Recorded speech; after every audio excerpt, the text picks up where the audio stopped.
Heck, but we're going to make sure there's oil in it, so you're not going to destroy it. The other nice thing that this car, and I think most hypercars from now on will be equipped with, is a 8-speed dual-clutch automatic.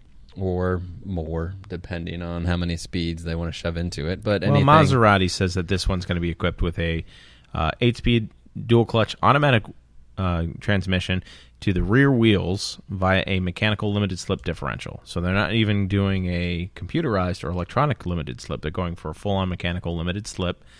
Although, according to Hagerty.com/media, the article says that although an electronically actuated differential is going to be an option. So you're going to come with a mechanical limited slip, and then you can option. Yep. And of course, it being Italian, it's going to come with 6-piston Brembo brakes up front and 4-piston units out in the back. So Italians always go with 6 pistons? No, Brembo is Italian. God. They like their 6. They like 6s. Yeah, 6s. Everything's good in 6s. Like what? I don't know. Beer? Hamburgers? 6 hamburgers? What are you, a White Castle man? Yep. No. I don't know. 6 cylinders? I mean, I prefer 12 or 8. Yeah, that's true. I mean, if you have 2 6s. Honestly, I'd actually prefer 5 to 6. Anyways. we digress. Yep. So, I think this MC12 looks amazing. Obviously, they colored it in the kind of MC12 look alike, the blue, like the royal blue and the white. Looks very, very eye-catching. So hopefully they release pricing for it soon. So all the other people who would like it can write in crayon to Maserati directly that I would like a variant of the MC20. It definitely looks like it's a good direction that they're headed to. I know that kind of going back to what we were talking about Maseratis too, is they're bringing out or they're trying to redesign a lot of their cars. So This looks like it's a good launching point. I mean, the motor, we could detune it and put it into different applications as well. So it seems like something they could use. And then just hopefully they just keep building more of like a performance style cars instead of like the Grand Touring. If that's what I'm gathering from this, because they say they're doing a new branding, they're going in a new direction. So you started off with a flagship supercar. So I could see it more. I mean, think about this. So a big thing for Maserati is that they're twin turbocharging a V6. Like, they have not put in a flagship exotic a V6, let alone a twin turbo V6 ever. Well, I say that. Somebody's going to quote me, and they're going to find out that there is actually one out there. 5 cars were designed by Maserati. And they use V6s that were twin turbo. Yeah, you don't know anything about cars. Like, okay, I get it. I'm sorry. I'm not a historian on cars. But surprisingly enough, another manufacturer is going to be twin turbocharging a 3-liter V6. Nissan is bringing out their 400Z, according to many sources. Name, yes. So. We have no confirmation on the name, but they are revealing something on September 15th, 2020. So next week. Correct. So that would be next Tuesday. Yeah. So Tuesday the 15th of September, they're going to be revealing something. We're guessing the new Z car. From images on all of the Nissan, like branding and things like that, they show a very sleek car that looks like it's a coupe of some sort, long hood, cabin, very short deck lid, looks like a Nissan Z car. Yeah, I feel like we should call this part of our show Speculation Street. So, yeah, there's a lot of, they haven't really confirmed anything. Obviously, they're waiting for this premiere date next Correct. week. So there's a lot of speculation on, hey, what were we going to have? Is it going to be a 3-liter V6 twin turbo? How much horsepower? Things like that. So it's kind of like, what would you like to see in this? I know I would love to see a manual around 400 horsepower because the main competition would be the Toyota Supra, and that just got bumped up to 382 horsepower. Right. So I feel like if you do call it the Nissan 400Z, give it 400 horsepower, twin turbo V6, it'd be pretty comfortable. I know a lot of people were fighting Supras, like, hey, manual transmission would be great. It would be great to see Nissan keeping a manual transmission in there, along with, obviously, there's going to be a dual clutch option. Well, I don't know if there's going to be a dual clutch option. I feel like if you have through that all type the of branding car, and kind of all of the images that Nissan has currently showed, you're actually spot on. It seems as though the manual transmission is the transmission of choice when it comes to the Z car. Yeah. They've shown a couple different images with a gentleman with his hand on the gear shifter, which could be a dual clutch that he's shifting from park to drive. But the imagery kind of suggests that potentially it would be a manual transmission.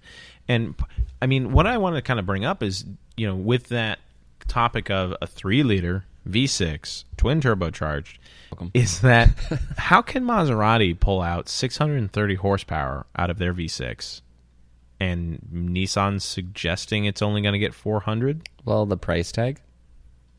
I mean, you're going from a $200,000 sports car to a, ballparking it here, right. $55,000.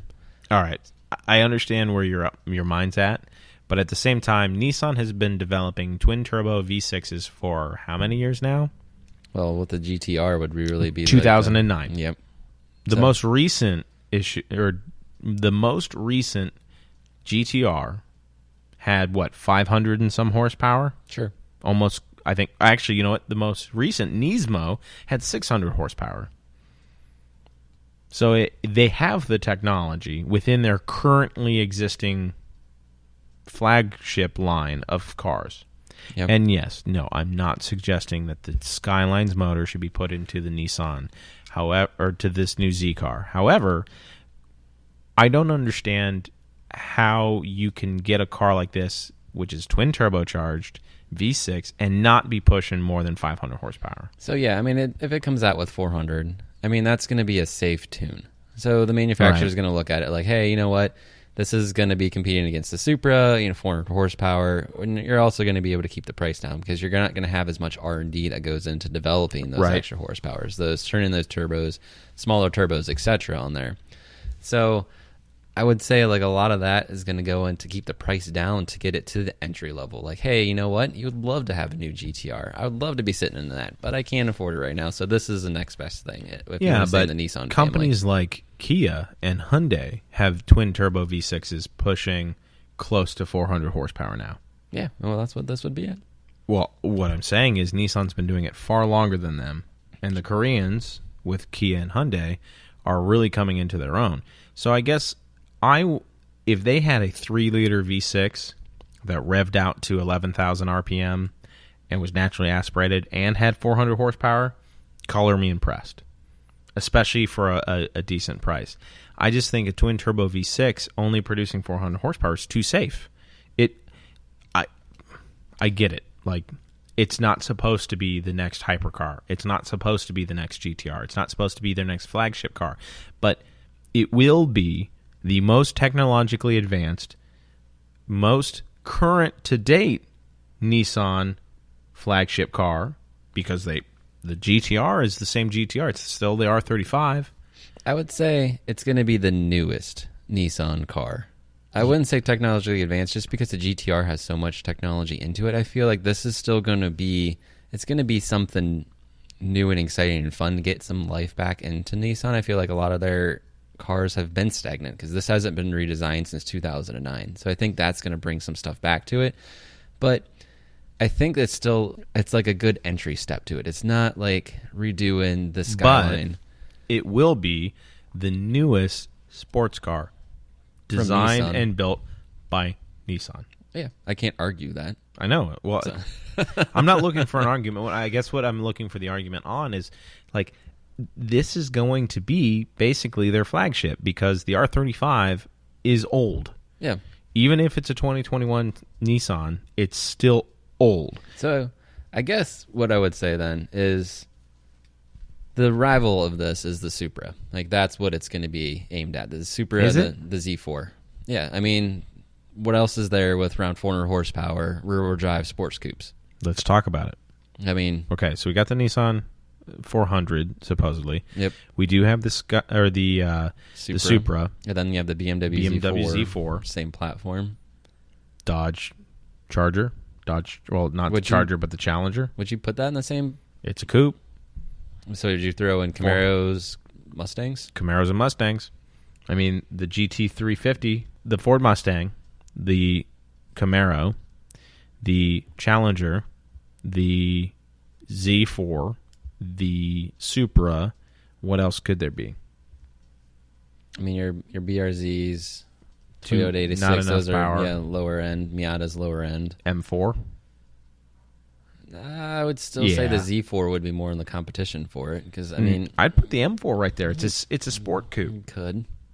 Well, much more powerful, probably a lot more performance oriented. Sport a lot coupe. More expensive. A lot of these cars can be expensive. Yeah. So I mean, if you're gonna go with price points, I mean, the last Nissan, like the Nissan 370Z. If you went like full bells and whistles, was close to $70,000. That was closer to 50 for the high end. With the Nismos and everything, I believe it was. You could package them up to be almost $70,000, or at least when I last looked at Nissan 370Zs. I think that was like 20 years ago when I did. But I mean, that's a new price point of like a new Corvette. So, do you want a two-seater? Like a two-seater coupe like the Nissan 400Z, especially if they're thinking it's going to be a $56,000 car, or are you going to spend a little bit more to get a two-seater mid-engined V8 with 495 horsepower? Well, first, the Nismo was priced out to $46,000. Okay. So currently. Yeah, but I think when it first came out, the Nismo for the 370Z was close to $70,000. I'm sure it's dropped in price. Yeah, I could be wrong. Older. I mean, just throwing it out there. So I mean, with that, so if it's 46, that's pretty damn close to 60,000. Which I know that's a base C8, and I know the internet loves the C8 right now. Every YouTuber has a C8. It used to be that every YouTuber had a GTR. Can we get a YouTube channel? We actually do have a YouTube channel. Come check it out at Midwest Motoring Podcast. So then we can drive C8s. Well, I mean, anyways, back. Chevy has to let us borrow a C8. Okay, for a year. Chevy, long-term tester. Review. Yeah, I think most long-term testers are purchased by the company to do a long-term test, and then they sell them back. Matt buys a C8.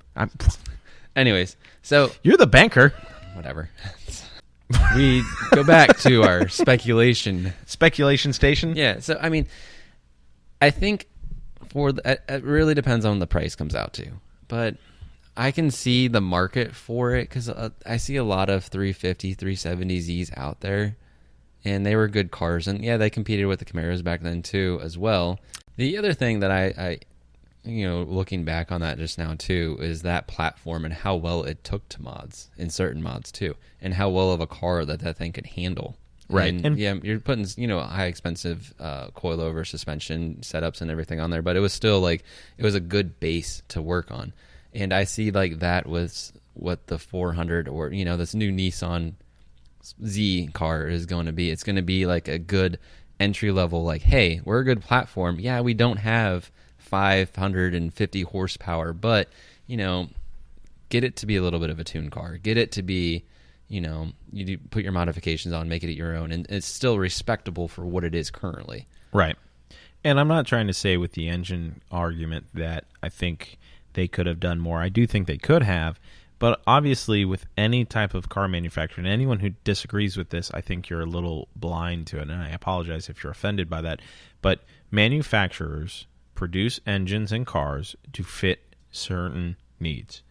Just like Porsche, when they produce a car like the Cayman or the Boxster, the platform is far more capable than a more seasoned platform, i.e. the 911.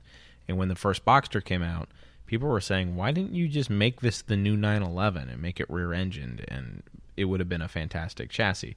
Well, they neutered the motor. Mm-hmm. And they'll never say that they did it on purpose, but they did.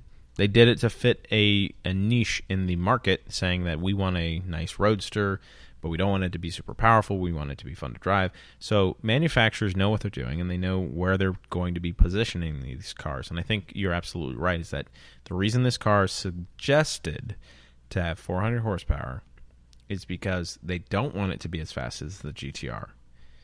They do want it to be a driver's car where you can get out and enjoy it and go fast, but it will not be something that's outlandishly fast to a dangerous degree. It's not hypercar territory. Yeah, I think they still want to keep it below the GTR. Oh, absolutely.